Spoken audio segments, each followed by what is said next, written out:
First up, we have Mark Andryczyk, who is a professor of Ukrainian literature and language at Columbia University. He's administered the Ukrainian Studies program at Columbia since 2008. He is also the author of a book called The Ukrainian Intellectual as Hero in 1990s Ukrainian Fiction. Additionally, he is responsible for compiling an English anthology of Ukrainian literature called The White Chalk of Days, of a few copies of which we have for sale outside in the lobby if you're interested in that after the presentation. So without further ado.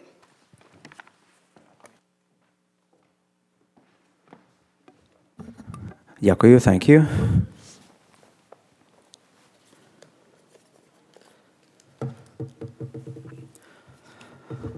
Thank you for your introduction and for organizing this long overdue festival of contemporary Ukrainian music. The program is fantastic. It's a very exciting combination of scholarly talks and performance and unprecedented. So congratulations, Leah, on putting this together. I know that with this roundtable, Leah wanted us, the three of us, to provide a general overview of contemporary Ukrainian culture at the start of the conference to kind of get people thinking about the time period and about the place, right, that we will be working on the next 3 days. And I'm very happy to have been invited to discuss briefly about literature, about Ukrainian literature. In my 15 minutes, and we each are getting about 15 minutes, I will discuss just the very general trends in Ukrainian literature of the past 50 years or so. The scope doesn't allow me to cover too many details or to exhaust the topic, of course, but I hope that in hearing my presentation, you'll get a general sense of some of the more exciting and important things that have taken place in Ukrainian literature in these years. And I'll be happy to answer additional questions during our discussion period. I'll begin my survey with Soviet underground culture of the late 1960s. In the Ukrainian SSR urban centers such as Kyiv and Lviv of those years, there existed circles of nonconformist creative youth who, having witnessed the arrests and suppression of their predecessors, the 60s generation, or the Sistisatniki, these 70ers, they had no illusion that they would be able to freely express themselves in the official Soviet cultural system. As a result, these men and women, the 70ers or 70-niki, and I'm using these generational terms very broadly.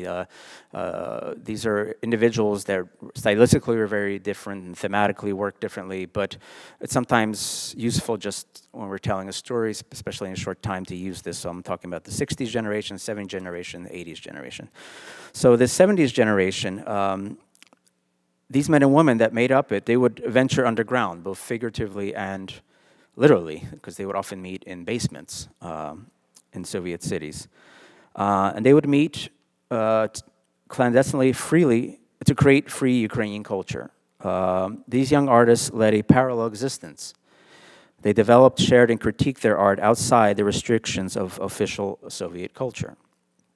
For example, in Lviv, there was a circle that gathered around the poet Hrytsko Chubai, and his basement became a forum for presenting new poems, songs, and paintings, and for exchanging contraband literature. The poems were often not printed, but read, for fear of leaving a trace of the forbidden. And a synthesis of the arts would ensue when the young musician Viktor Morozov would set some of these poems to songs he had written, effectively launching the phenomenon of sung poetry in late Ukrainian 20th century culture. And this experience in performing literature would prove to be very influential on artists soon to emerge in Ukraine.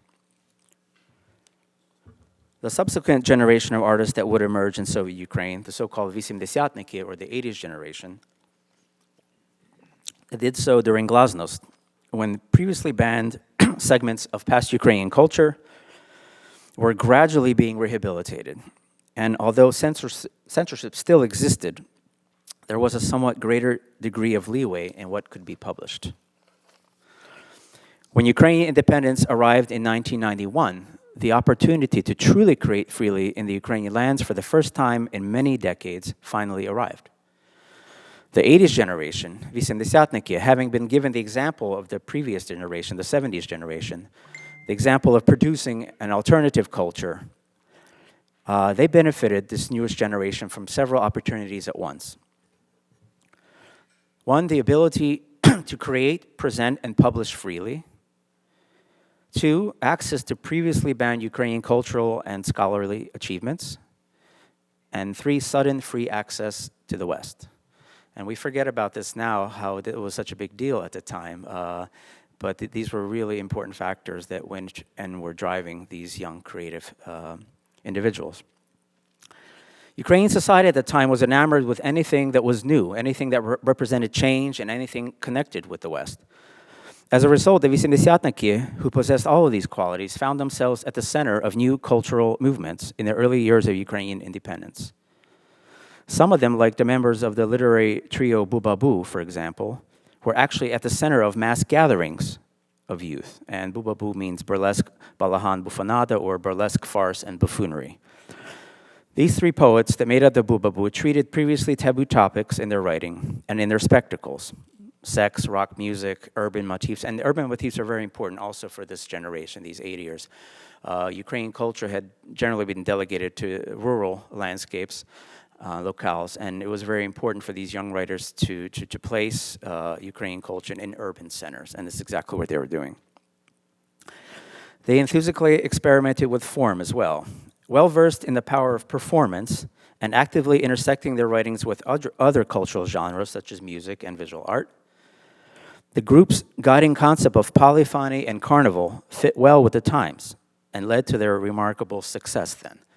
And just to give you an example of this synthesis of the arts, as I'm calling it, so you would have Bubabu members writing their poetry, you would have young musicians in rock bands primarily writing songs, giving the example by Victor Morozo, but now the younger ones are doing it based on these texts, and then you had contemporary artists of the time designing both publications for these writers, and you guessed it, album covers or cassette covers for the musicians. So this was kind of happening, this synthesis at the time, which maybe we'll get to talk to a little bit later.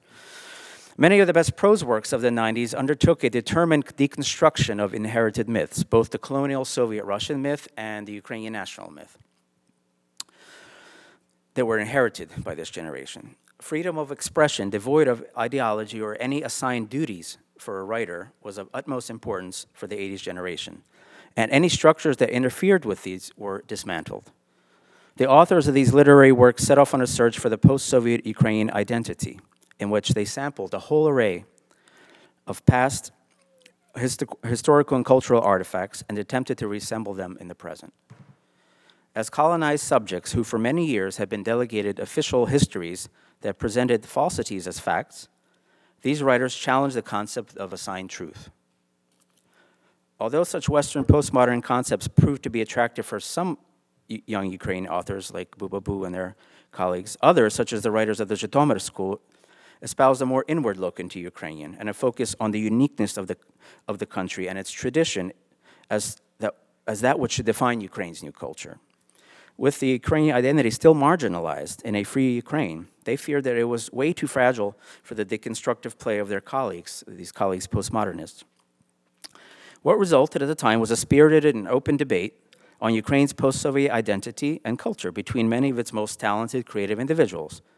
This, of course, is a development that is normal and free in a free society, but one that was denied Ukraine's intellectuals in the recent past. This new generation of Ukrainian writers, Vysemdesiatniki, also began taking on the responsibilities of public intellectuals, both inside and outside the country. Many of them were invited to Western academic and cultural institutions, and they represented their country at various art forums. I won't have time to list too many names, but I'll just give you a couple. Oksana Zabushko and Yuri Andryczyk, Ukraine's leading prose writers at the time, engaged their considerable talents to answer questions about this terra incognita in the West. And such experiences being in the West, presenting in the West, in turn informed their own creative output. Zabushko's focus in many of her works on the Ukrainian woman, depicting her as an individual who, by being both a Ukrainian and by being a woman, was doubly marginalized in her own Russified country. And she managed to put feminist discourse at the center of contemporary Ukrainian culture. Her bold and honest descriptions of Ukrainian women shocked audiences at first, and then later inspired future women writers. By the way, Oksana Zabushko will be here in New York at the Penn Writers Festival in early May. I invite you to come. Meanwhile, Yuri Andrukhovich's early works created a nostalgia for a pre-Soviet European Ukraine, one that is present in much of the country's architecture, but was absent from the Ukrainian Soviet identity. In his writing, Andrukhovich tirelessly yet playfully promoted Ukraine's European heritage and future in Europe. As Ukraine's independence progressed into its second decade, the literary scene expanded with ever more new writers hailing from various corners of the country. Taras Prochaska, a writer from the foothills of the Carpathian Mountains in western Ukraine, offered hyper-personal reflections on nature and memory in idiosyncratic, fable-like yarns presented in a delicate, contemplative tone. And Taras was a co-recipient of the Shevchenko Prize, the highest prize, state prize in literature, together with Mariana Kianovska just yesterday, I believe.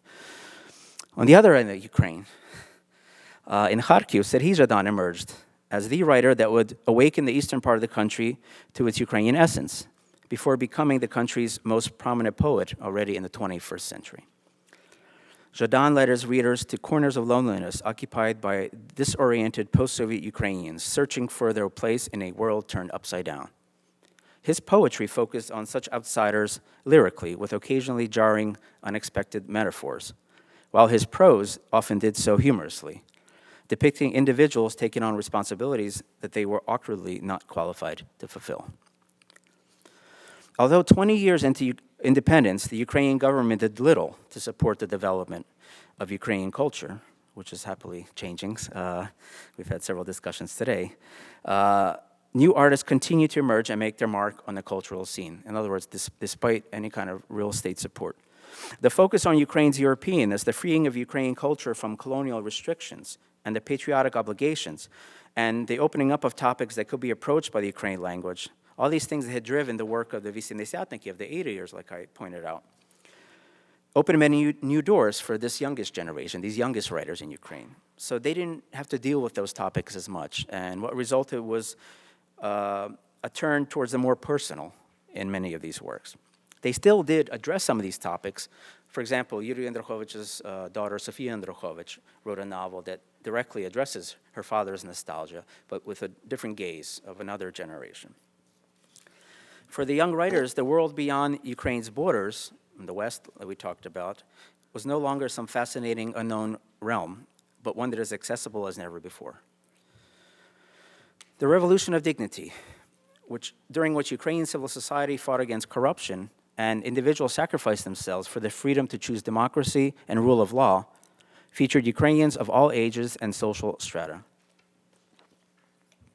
Volunteering one's time, resources, and skills for the cause proved to be infectious and even cool. That energy stirred Ukrainian culture in new and unprecedented ways and was expressed in art, most remarkably at the center of the revolution on the Maidan itself. Ukraine's ensuing war with Russia in the Donbass marks a new chapter in the history of Ukraine's culture. Ukraine's artists and writers frequently turn to the war as a topic in their creative works. Young writers such as Lyuba Yakimchuk and Artem Chekh, just to name two. The horrors of war, the toll it takes on individual lives and on communities, and the need not to succumb to war fatigue drives much of Ukraine's best art today. And at Columbia, we just had a wonderful conference in November, several people here present, where we focused on how literature, visual art, music, film have been affected and treated in the war, because it's been the major topic. The conference, by the way, was recorded and should be up on the Harriman website soon if you weren't able to come. The concept of borderland, so crucial in Ukraine's identity throughout its history and in its name itself, once again now, in this war, becomes the focus of today's culture. But this time as these checkpoints between the government-controlled regions and these so-called separatist regions. It is this borderland, these checkpoints where these Ukrainian artists today are probing the Ukrainian identity. The revolution of dignity and the subsequent Donbass war has in fact affected various aspects of the field of Ukrainian culture, not just literature. Ukrainian cinema has experienced nothing short of a renaissance in the past 5 years. Also, since 2016, Ukrainian book publishing has flourished. An increase in the publishing of new translations of world-renowned authors into the Ukrainian language, an activity crucial for ensuring that the language develops, an opportunity that had been programmatically curtailed in the past for the Ukrainian language, has resulted today in bookstores full of wonderful Ukrainian language translations of classic and new modern world literature. Again, doesn't seem like that big a deal, but if you looked at bookstores 10 years ago in Ukraine and you looked at them in the last couple of years, it's a major, major difference. And of course, helps to develop the Ukrainian language when it works in translation. Conversely, the number of translators rendering contemporary Ukrainian literature to English has increased exponentially in the past 5 years. There are more publishing houses producing series featuring contemporary Ukrainian literature, including the Lost Hearts Press Contemporary Ukrainian Poetry series. It's wonderful. It's come out in the last couple of years. And the anthologies White Chalk of Days, which I brought and was mentioned by Leah, and Words for War, just to name a few, which are published by Academic Studies Press.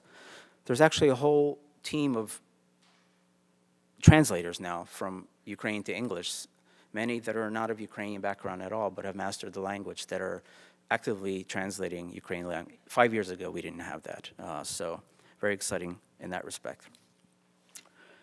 The literature of independent Ukraine is engaged in vibrant, diverse, and open explorations of crucial universal concerns, such as memory, truth, and identity. Ukraine's tumultuous past and present provide it with exceptional perspective on these issues. And several generations of Ukrainian writers have now demonstrated an awareness of that in their art. Inhabiting the front lines of democracy in Europe, the country's artists approach these important topics with urgency, with experimentation, and with wit. And they are constantly driven by the long strive for freedom to engage their talents in doing so. Thank you.